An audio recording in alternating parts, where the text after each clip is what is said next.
Hi everyone, and thanks for logging on today's webinar. We'll start in just a couple of moments. We'll let everyone jump on, and then we'll kickstart. So just bear with us for a slight moment.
Okay, let's get started. You can just go to the next slide. Thank you. Welcome everyone, and thank you again for joining us today for the CyGlass webinar. I'm Daniel Vickers, the Cloud Security Business Development Manager here at Ingram Micro, and we're lucky enough to have Bill Munro from CyGlass presenting today. CyGlass is one of our newest vendor partners to Ingram Micro Cloud, and we're a winner of our Comet competition. They are a network defense as a service vendor that can help customers and partners identify risks and threats on their networks.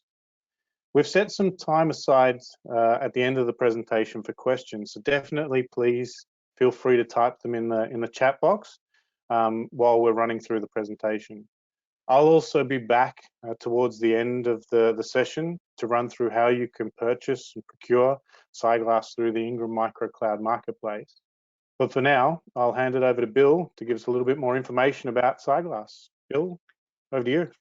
Thank you so much, Daniel. Really appreciate it. Happy tomorrow morning to everybody, because I'm back in the States and it's about a little after 9 o'clock on Monday evening here. I want everyone to know that when we get to the Q&A, I'm going to be joined by Andrew, who's our country manager down in Australia and New Zealand. He's local, and his contact info, and Richard, his technical support person, is also down local, and he'll be joining us in the Q&A section for any questions. We'll also make this presentation available to everybody so that you can see the recording or see the presentation and have the slides. And as Daniel said, we'll do a Q&A at the end. If you do have questions as we run through this, because I'm going to cover a lot of different areas fairly quickly, you can put them in the Q&A section, and then we'll get to them in order as we get to the end of the presentation.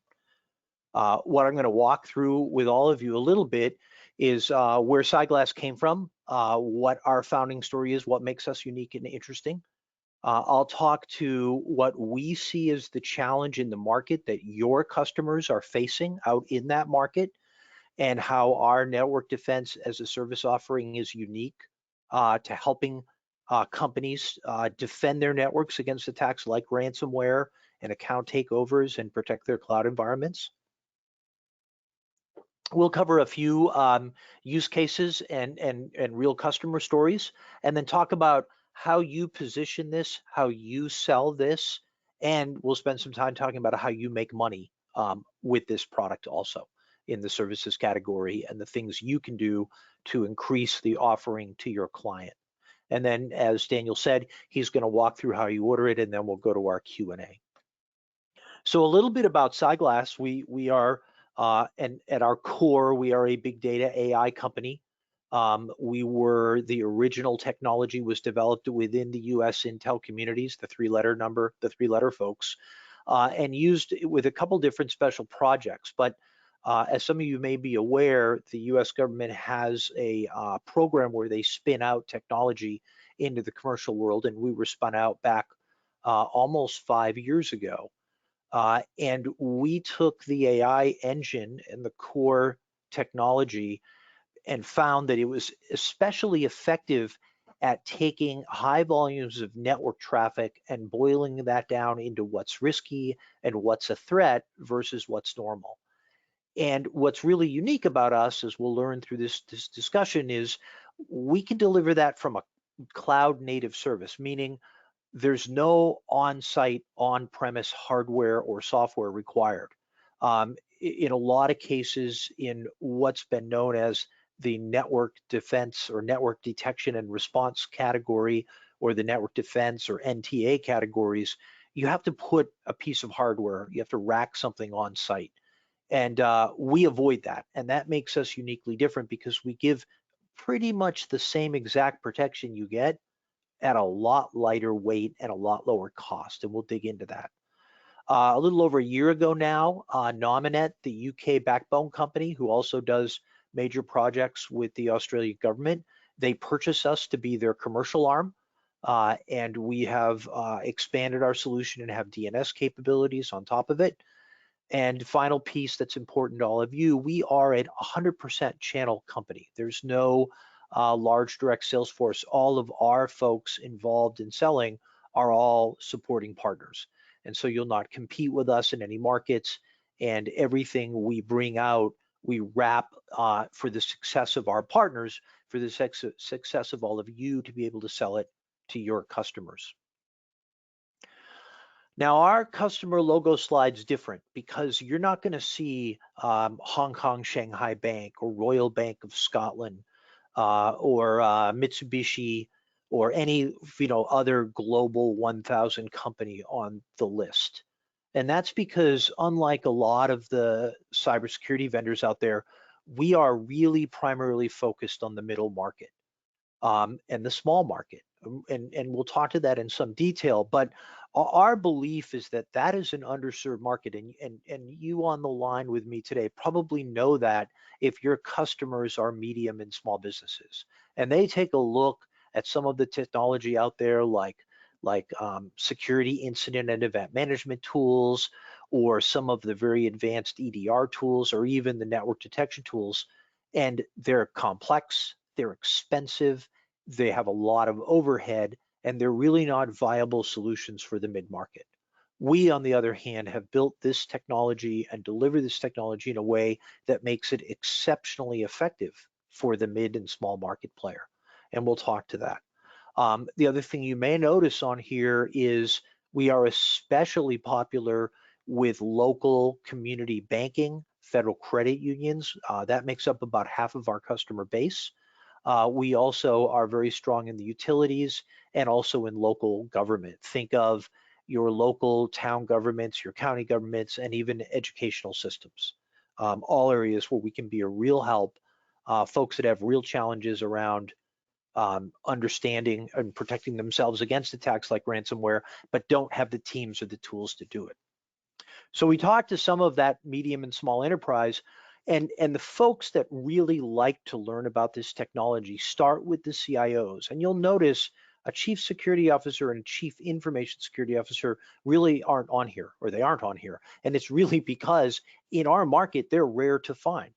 You'll have a VP of security or a director of security reporting into the CIO. But also you'll find, because of our network capabilities, network operations people also really like this product, and even compliance managers like this product, and I'll explain why. So we're really looking at that 150 employees up to really the top end is 5,000. The sweet spot is probably somewhere between 1 and 3,000, but we fall across all of that.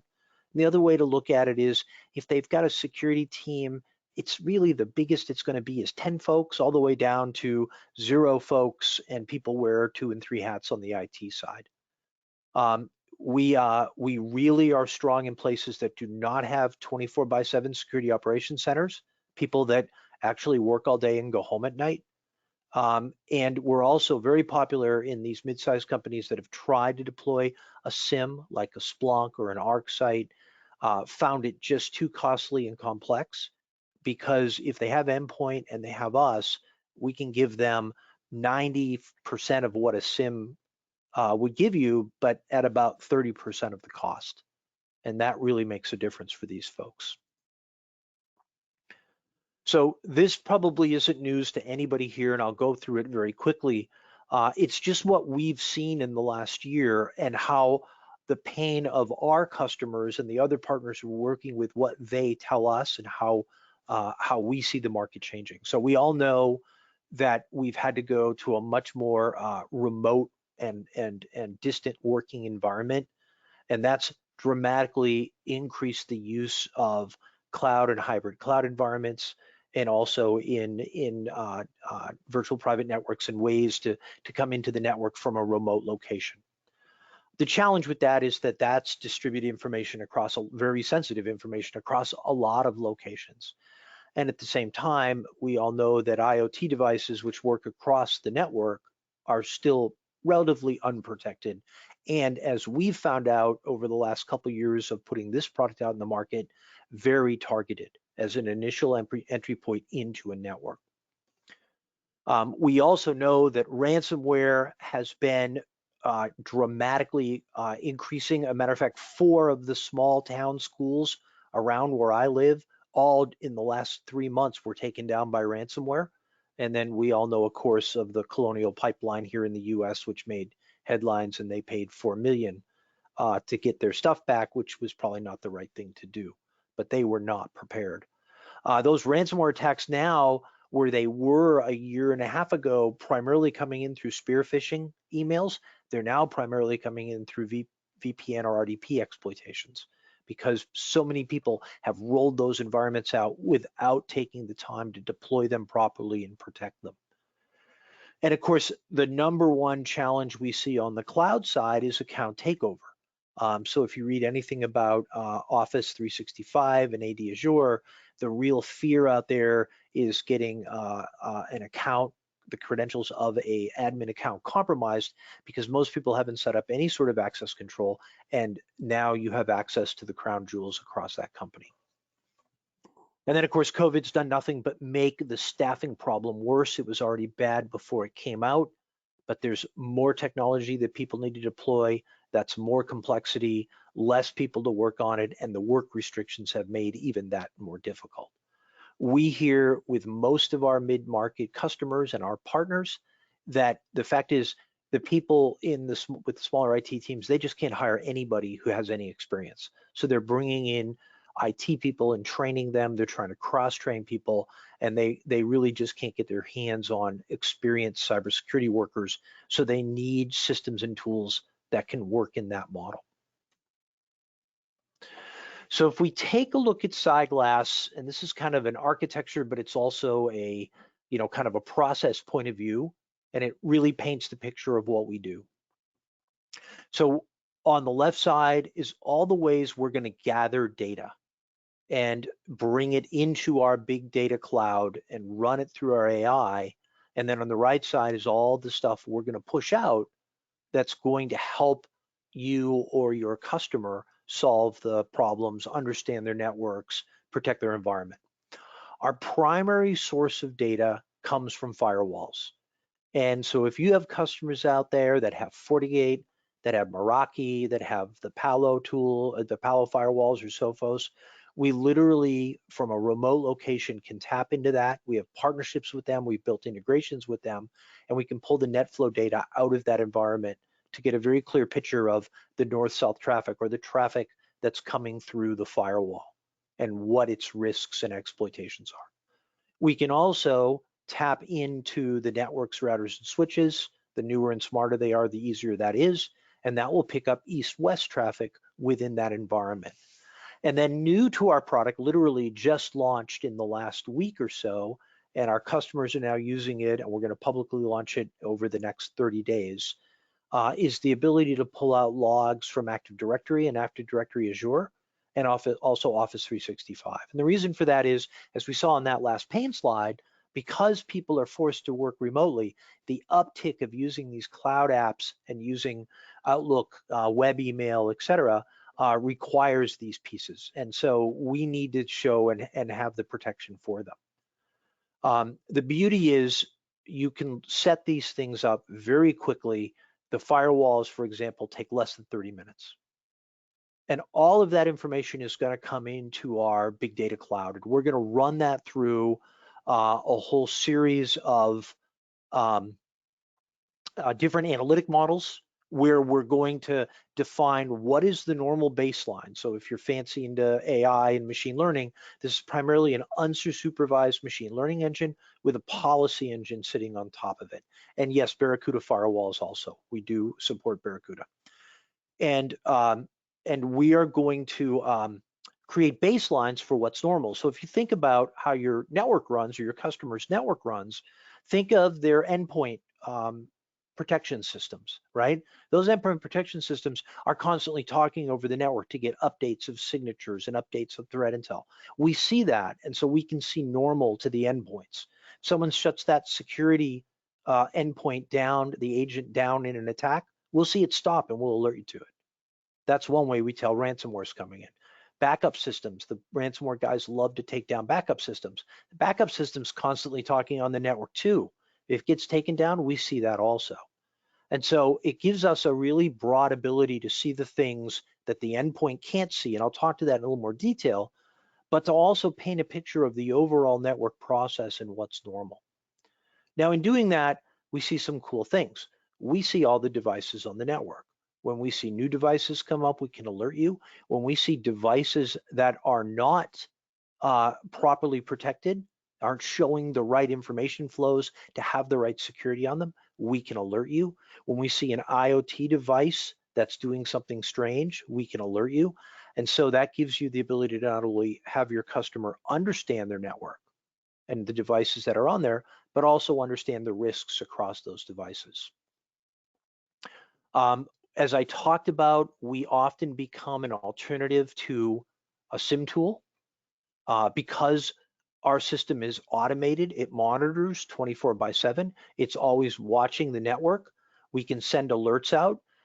With firewalls like FortiGate, we can actually stop an IP call. We can blacklist IP addresses and give that to FortiGate as we watch the FortiGate system operate. Not all of the firewalls have that, so if remediation is going to be important to your client, you're going to need to check with Richard and he can share who we can do that with.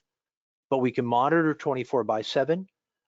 We give the client, or we give you, if you're managing it for the client, you have the network that will cover, our tool that will cover the network and the cloud, and you can have the endpoint. You're literally going to have 90% of what you would get with a full-fledged SIM at only 20% of the cost. Now, our AI is primarily built to detect steps in an attack. Things like lateral movement, command and control, internal data staging of data, so it's going to be exfiltrated, exfiltration out of the environment. All those types of things are very normal things that our AI runs against the system. I'll show you in a couple reports what that looks like so you can see the type of visibility we get. But we're very good at ransomware. We're good at insider threat, or an account that's been compromised and becomes an insider threat, and other types of advanced attacks.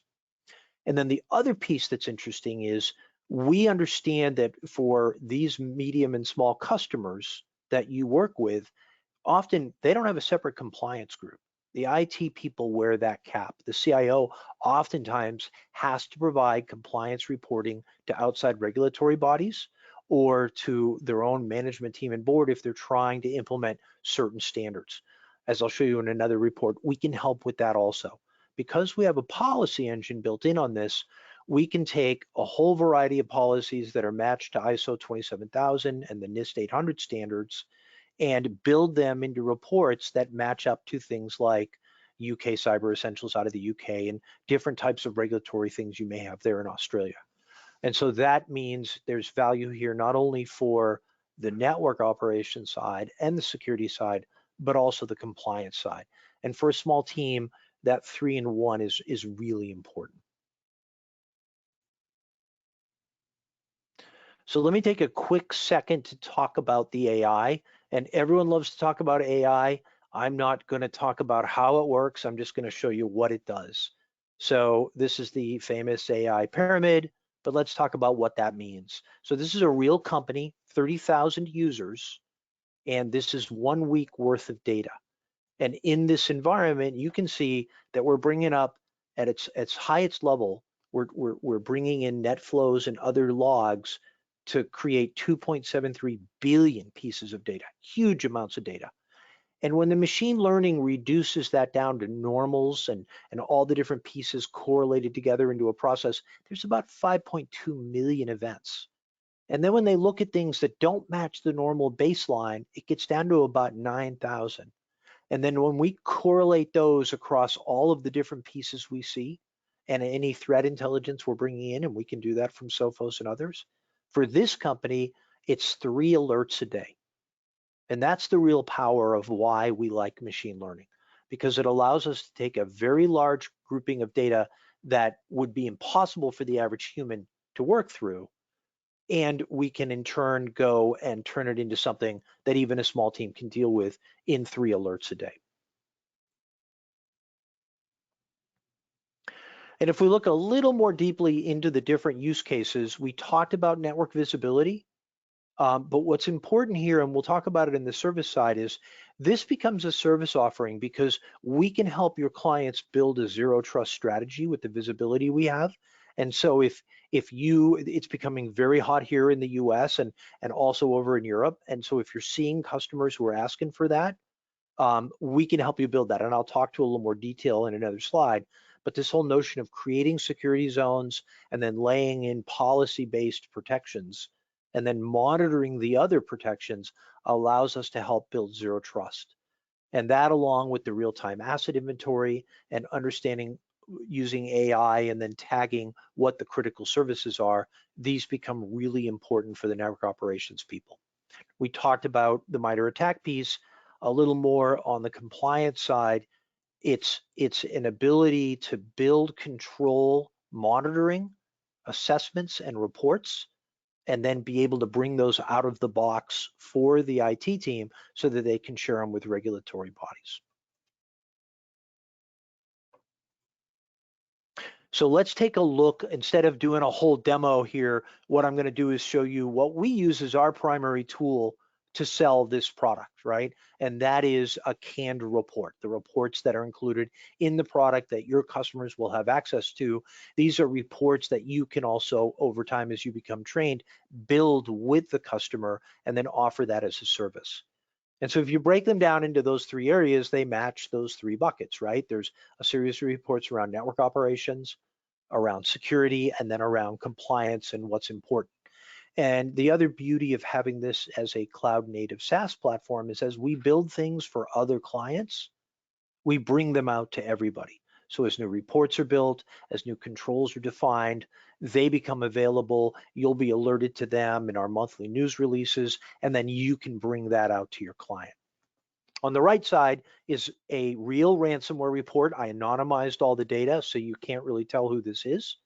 And in this report, you can see that for this company, they've set 10 objectives to protect themselves from ransomware. These are just goals that the company has to enforce policies and rules and controls.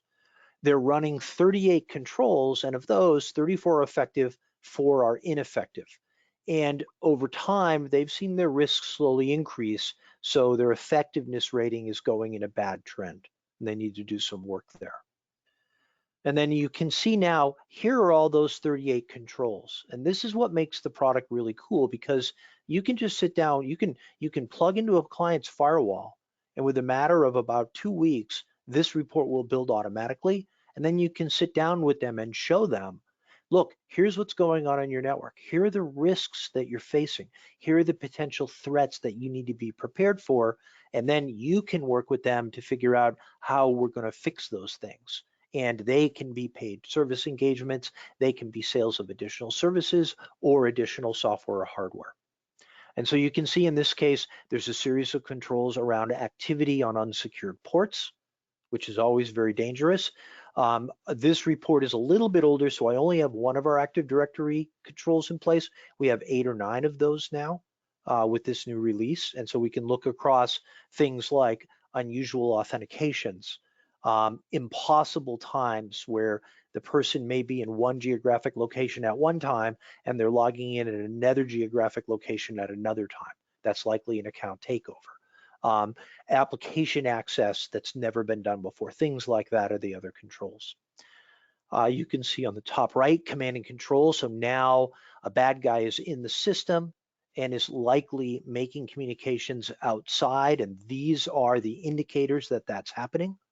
If you look at the famous SolarWinds attack, the command and control volume was very large, but until it got to FireEye and the Mandiant folks monitoring their firewall and their network, they weren't picking it up. Once Mandiant got access and watched the traffic come into FireEye, they immediately picked up that attack. They picked it up from the network traffic. Unauthorized remote access for all of those VPN and remote workers, and the list goes on, right? So you can see there's a lot of really valuable data, and there's enough information so you know exactly what needs to get fixed, and you can work with your clients using these reports and using the UI of the product. This is just a simple way to show it, and also very lightweight and easy to share. Note the last, I talked a little bit about this, we can see the disruption of different systems, security systems, backup systems, and that's very common in a ransomware attack when you're getting to the end stage where bad things are about to really start happening.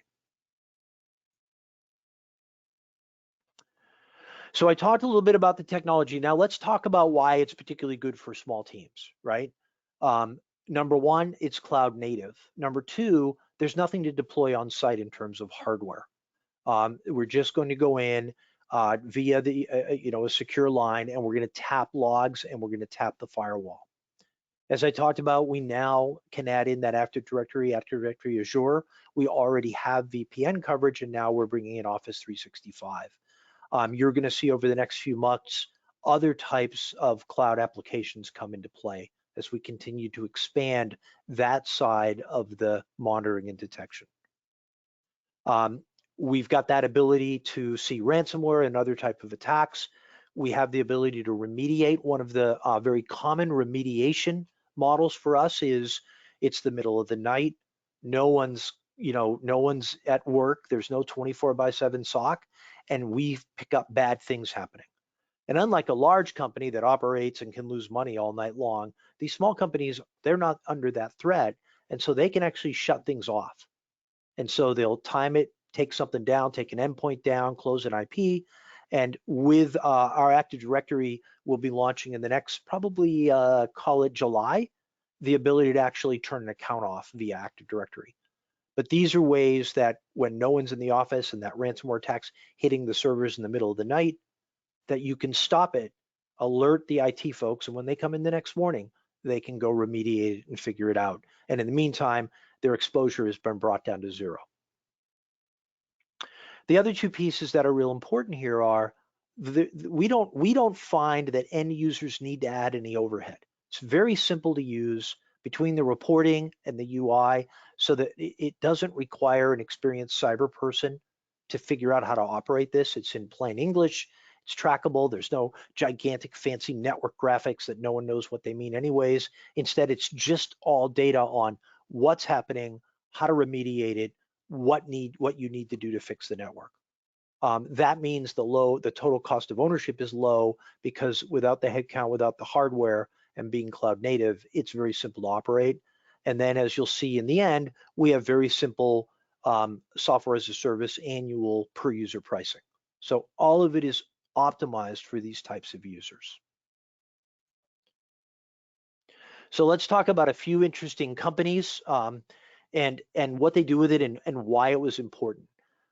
So our first one was Oyster Security, which is the technology services arm of a fairly large wealth management firm out of Hong Kong and Singapore. And what's interesting about them is their offices are all over all the places that the rich and wealthy live, like the Cayman Islands and the Seychelles and Samoa. And there's no way they could deploy hardware. There was no way anyone could travel to all their offices during COVID. And they needed a way to deploy network monitoring to protect those environments. And we were able to do that for them. 12 branches, 8 countries, and a very successful deployment. To go on to the government side, Waverly Borough is a small county that's a little bit south and west of London, has about 123,000 citizens. At the height of COVID, you may not have been reading about it, but a lot of the counties in the UK were getting hit with ransomware. They were very afraid they were going to get hit. We worked with a local partner there. We rolled this product out last July to October across all different places they wanted it, and at the height of COVID, and we did it all remotely. And now they've got 24/7 continuous monitoring. They're very happy with it. And what's really cool is the deployment was so successful and so successful over COVID that alongside the likes of FedEx and Cisco, they won a CSO 50 award for this deployment this year. And so we were very proud of that. And then finally, I talked about how interested the regional banks are. And this is a bank with 6 branches up in the middle part of the United States. And they were interested in the 3 hats in a single tool, the network side, the security side, the cyber threat defense side. But the CISO had a real challenge with reporting into our regulatory body, which is called the FFIEC. And he couldn't get staff to do it.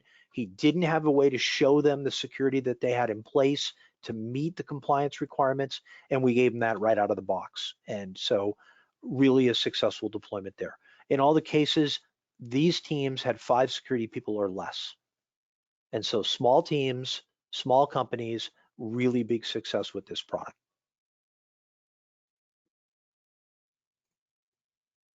So let's talk a little bit about how all of you make money with your partners on this product. So of course, it's a SaaS product, and so that's going to be a regular revenue flow. But we compete on price. You won't hear many vendors say that, but you guys know Vectra, Darktrace, the big names at the high end of this market. We literally are less than a third of their cost. And the beauty of that for all of you is it means your margins hold up. You're not going to find you need big discounting out there to sell into this market. And so our partners are able to hold their pricing and their margins and make nice money on the product. And then there's 4 areas that we see our partners actually offering value-added services in. The first I talked a little bit about, it's that zero trust segmentation. So that notion of understanding the network, using our AI to understand where the really valuable traffic is flowing on that network, tagging those assets, and then taking our tool and the other security tools they have in place and building these zero trust networks, and then using the CyGlass NDAS product to monitor the whole thing. And that becomes a great zero trust strategy implementation. And it's people pay a lot of money for it. It's very popular. Another is vulnerability risk assessments and remediation. So you saw the ransomware report that comes in a flavor of just what's dangerous and risky on your network. It comes in another flavor of how are you doing in different areas of compliance. And so you can use those reports as ways to sit down with your customers, explain to them where the risks are, and put together the services to fix them around vulnerability remediation and compliance reporting. And then the final thing is we have a lot of our partners who they actually pick up the threat hunting and investigation side of the house for their clients because the client team is just so small as an added service. So the beauty of this cloud native product is that it's very easy to get access to the UI if you have the right logins and capabilities, and you can go in and work live with that client. You can threat hunt the things we find. You can start investigations on any of the alerts, and that's another service you can add. And if you haven't delved into that managed environment where you actually manage the product for the client, this product lends itself to that because of its structure. Also, what's important, because you think about installation, well, here's a really important thing about installation. When you don't have to put someone on site, you save a lot of money, and you don't have to put anyone on site here. And we get this thing up and running very quickly, so your billing starts quickly. And whether it's your customer running the product or it's you running the product for them, you do not need a deep security analyst to make this product a success. And so all of those things lead to operational value for all of you as you support your clients. So we talked about Vector, we talked about Darktrace. How do we position against them and all of the other NDR players? Because there's quite a few of them. Well, here's the little secret. Almost all of them, as a matter of fact, every one of them, if you want their full capabilities, and it requires an appliance on site, and they make you pay for it. And many of them make you pay extra for the reporting. In the case of Darktrace, their cloud tool is a separate tool you buy with a separate license. And so there's a lot of cost and complexity. Darktrace just IPO'd. Vector just took a $148 million round. I think it was $136 million US dollar round. Fidelis is owned by a private equity firm. All of these folks have really aggressive numbers they have to make, and that makes them focus on complex products, expensive products, selling into that Fortune 1000 group. It doesn't make them want to help these mid and small security teams. And so that's why we really sit aside from them and we undercut them in the market, and we put a tool in place that's much more operationally effective. It's also a much lower total cost of ownership. On the bottom left, what we do see is success in replacing any of these NDR products I have listed where the client really can't have success with them because they're just too complex. People that are running some legacy DLP, we've replaced that. The NTA models, the network traffic analyzer, we can give you 90% of what they give. And a lot of times those mid and smalls, they don't need those full products, so you can replace that. And then if you have folks that are really struggling with the cost of their SIM deployment or operationalizing their SIM deployment, and they're throwing money away, that's another area where you can go explore if we can cover enough of their threat protection so that they can throw that out. And we've done that also. So a lot of ways you can go in and replace what's there, a lot of ways that you can go in and add services to selling this product, and an open market that sits underneath the big NDR vendors that they're not particularly interested in battling you for that win. So let's take a quick step back and talk a little bit about why the network's important. And I alluded to some of this, but I don't think people realize it. And it's an interesting thing because I've been in cyber for going on 22 years. And when I first started, the network was where you did all your cyber defense, and the endpoint was a nightmare. And the endpoint was a nightmare because the systems that people operated on their endpoints were poor, weak, not powerful systems. The network traffic was always a problem. There were just tons of limitations. The internet was of limited use. And so everyone wanted the network because the network you could tap, you could get control over it. There weren't end users complaining about their machines not running fast enough. You didn't have to update stuff across all those endpoint devices. And it was really the big thing. Then phishing became a big attack point, and the endpoint became really popular. But also the laptops we use, the workstations we use became much more powerful. The internet and the networks became much more powerful. And the shift went back over to the endpoint. And that's great because you really do need to protect the endpoint. It's not that I'm saying it's not important. It's just now we see so many people out there that are focused on firewall, network, and SIM, and they've forgotten about the network. I'm sorry, firewall, endpoint, and SIM, that they've forgotten about the network. And the network is where you see, it's very hard for the bad guys to hide on the network. SolarWinds proves it's not so hard to hide from, for the bad guys to hide on the endpoint. They did it to, I don't know, every major US government agency and 30 large US firms, including 3 security firms who should have good security, and SolarWinds kicked their butts, right? But none of them were really watching the network. And if you were watching the network, you would have seen the command and control. You would have seen the reconnaissance from those endpoints talking to systems they'd never seen before. You would have seen them exfiltrating the data out, all stuff that Mandiant picked up months after the fact. So your clients really need to look at that network. They need to understand what rogue devices are on there. They need to understand what's normal and what's abnormal and risky behavior. They need to protect those IoT devices. They need to protect from when an end user makes the mistake and is tricked and the endpoint does get compromised. The network is your backup area. And it's much easier to manage it. It's much easier to get data out of it.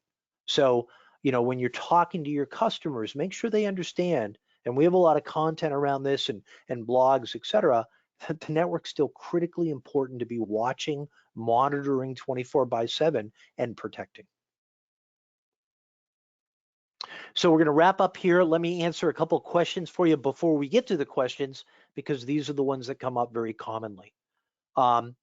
What is the basis of pricing? I kind of alluded to that. It's annual. We're going to actually show it to you in your system, and it's per user. And so it's all built into that environment. What about firewalls? If I have a firewall, why do I need CyGlass? Well, CyGlass is actually the ultimate service offering for a firewall. Because as all of you know, the firewall has policies, it blocks stuff, it lets stuff through. If it lets stuff through, it's not really doing anything to help you. And so if you've got email going through or you've got different ports open, the firewall is just a tunnel. We can monitor all of the traffic going through that firewall. We can understand the policies in that firewall and tell you when they're working and not working. We can send information to the firewall to blacklist IPs, to block IPs. We can bring threat intel into our system and pass that to the firewall. So for a very low cost, we can take a firewall and make it a much more powerful defensive tool than when it sits alone. That's the number one place all of our deployments start. It's the number one place that our customers see value. Let's see, a little bit about privacy. We do run this in AWS. That means you can run it anywhere. It's a multi-tenant system, so we can segment, so we can run it in Australia, we can run it in New Zealand. One note on that, the AWS pricing in Australia and New Zealand is higher. And so if the client really isn't worried about where the data is located, Ireland and the United States are the absolute least expensive. And as far as data we collect, it's primarily metadata. With the AD logs, we do take an account name and email address and the access records that that account has, but we do not actually get any of the content or packets within the network traffic or any sort of emails or data in applications or files or unstructured data. So we stay GDPR compliant, plus we fully utilize the AWS security controls. And the last one we actually talked a lot about, if there are compliance requirements within Australia and New Zealand from regulatory bodies, we can work with you to then build those as canned reports in the system. So just a quick wrap, right? Think about your firewalls that your clients have. You can bring this product out to those clients, talk about how we pull the NetFlow data, talk about those value adds. It's a very low cost add-on, as you're going to see in a moment, and really successful. 500 to 10,000, let's call it 250 to 5,000 is really the target market we love. We can even get down to 150. We love financial services. Manufacturing is another one we do a lot of business with. They have plant floors, they have different locations, so they still have mission critical networks. And that means they're a target, especially if they're a supplier to one of the larger vendors, and we can protect them. Public sector, and we talked about in the case study, and healthcare is another one. We do a lot of work with local hospitals, regional hospitals, and medical facilities. For managed service providers, this is a great way to get into that market. It can add a lot of value and even replace a SIM. And finally, as we talked about, this is all about being affordable to that small and medium enterprise, cost affordable, operationally affordable, and over time, being a SaaS product, adding new and more capabilities for the license that they have. So that was a whole lot of data. I hope that you got a lot out of that. I'm going to turn this back over to Daniel, let him walk through how we order, and I'm going to be Daniel's clicking scribe, so he's going to tell me when to move forward. So Daniel, take it away, sir. Thanks, Bill. Thanks for that. I'll make this really quick so that we can get on to Q&A. If we go to the next slide, hopefully everyone knows that the Ingram Microcloud Marketplace. If you don't, you can obviously access it through the Ingram Micro website, or you can go directly to it at au.cloud.am. To find CyGlass, it's under our security section. So you'd basically log into your account either with your Ingram credentials, or you can have a separate login. So you would log in and then go to CyGlass. Next page. Then you would click on Buy Now, which will take you to our control panel. So next one. Next page. Yeah, there's a little lag. And then it will take you to, yep. Then it'll take you to three options that we've got for CyGlass on our marketplace. We have 1 year option, 2 year option, or 3 year option. We'd add the one we want to our cart, and then we'd click on our cart and click on next. It will take us to how much we want to order. So we'll adjust our quantity as need be, and then we click next. That will take us to our customer page. So we've got lots of different solutions on our marketplace, and obviously when you're procuring things through our marketplace, you set up your customer. So you can actually add CyGlass to any of your existing customers that you've already created and put onto our marketplace, or if this is a brand new customer, you would add a new one.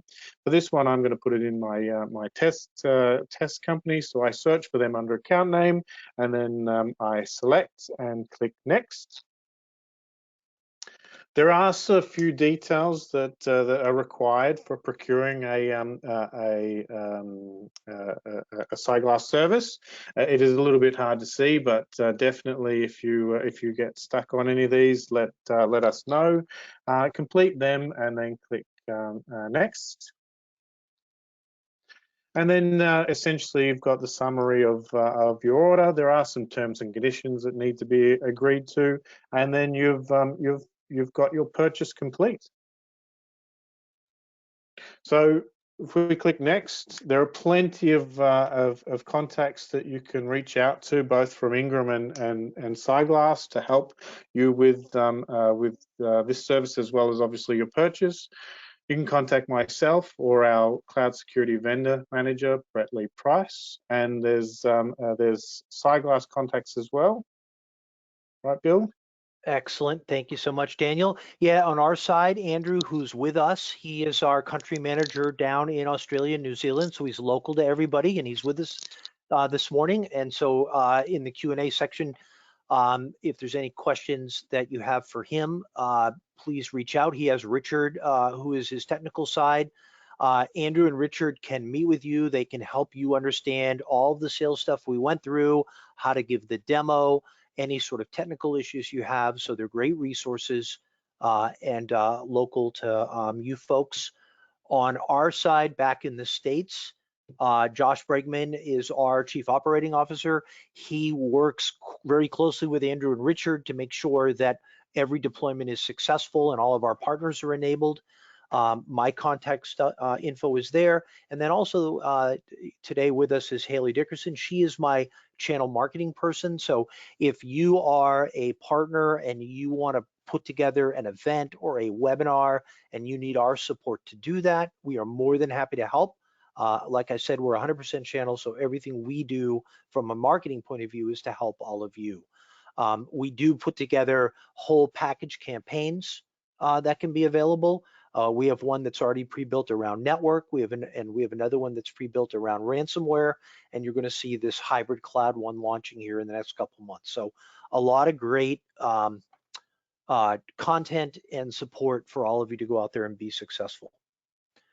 And then on the fun side, if you guys book a meeting, the first ones to book a meeting, we're going to send a $100 Amazon gift card to, and you're going to be in the drawing to win one of these very cool Mini 2 drones, which are really good to use in Australia. We're starting to have too many of them here in the US, but they're great fun and they work wonderfully. And I've flown one around before and they're great fun. So we want to incent everyone to partner with us, to reach out to Andrew and meet with him and create a go-to-market plan. Haley will support you and go out there and make some money putting this product out in that small and medium enterprise. It's also going to increase their ability to protect themselves, which, as all of you probably know, they're pretty much wide open right now and very vulnerable.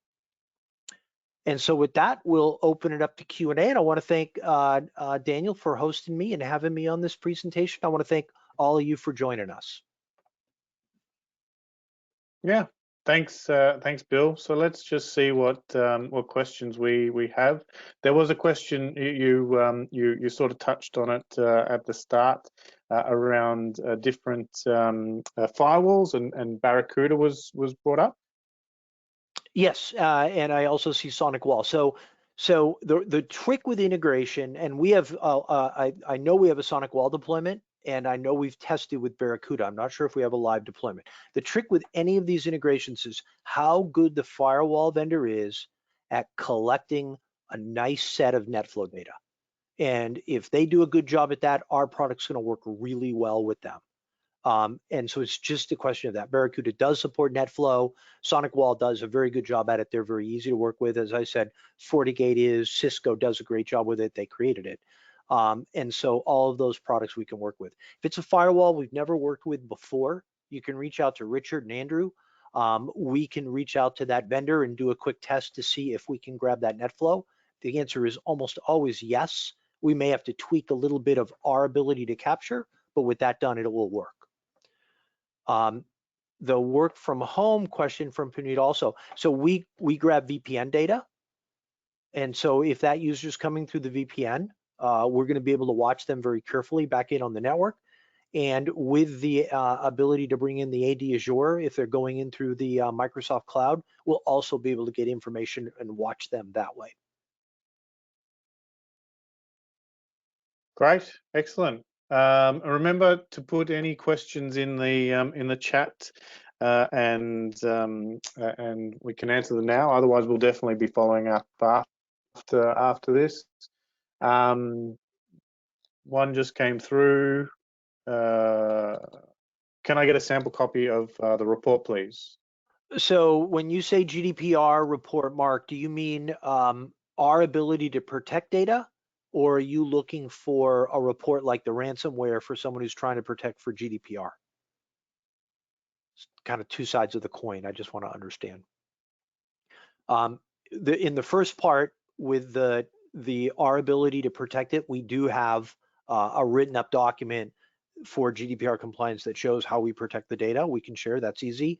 On the report side, I don't think we actually have a GDPR report because most GDPR reports are based on user stuff, and we're primarily network, but we can absolutely look into what it would be to create one if that's what you need. Great. Another question was asked about trials. Do customers have the option to trial the service? And if so, how long is the trial for? So that's a great question, Puneet. So yes, they do. So we usually run a 2-week trial, and that will allow us to build all those reports, and the UI will populate with everything because the machine learning needs about 2 weeks to work. But interestingly enough, the majority of sales we do, because of the price point, what we actually do is a different model. We roll it out to them and then give them a 30-day money back guarantee. And so we move through the trial very quickly. And in a lot of ways, we use the report as the trial also. So there's different ways around it so that you don't get stuck doing long-term trials. But the ones we do, we limit to about 2 weeks, and we can support that for a client. Now, when a 100-user company comes to us with a trial, that's kind of tough. They should just roll it out and try it. And if they don't like it, we can clean it up on the back end. Most customers love it, and so we don't worry about that. But if you've got a multi-thousand user client who's looking at this, then a trial is pretty common. Moving on from trials to NFRs, are there any NFRs for partners to test? We can in fact create NFRs for partners. We've done that multiple times. So if you've got an environment, we can actually tap into it. Now the problem is if you create a test environment, unless you're feeding data into it, you're not going to see anything. So what a lot of our partners do is they hook it up into their own environments and look at their networks and see how they're doing, which can be eye-opening, but it also lets them get used to the product. If you've got a fairly sophisticated testing center to put this in, and you've got data running into it, and you can send things in like attacks, fake attacks to test it, then yes, that will also work, and we can set that up. Okay. All right. Mark, I see your follow-up. So we have those controls like field logins. We don't have that built into a single report yet. So I'll look into seeing what that requires, and I'd love it if you could reach out to Richard or Andrew and put in the different components that are important for the report you're looking for. Perfect. I think that's it. So thank you again, Bill, for running us through the presentation today, and thank you everyone for attending and making some time in your busy schedule.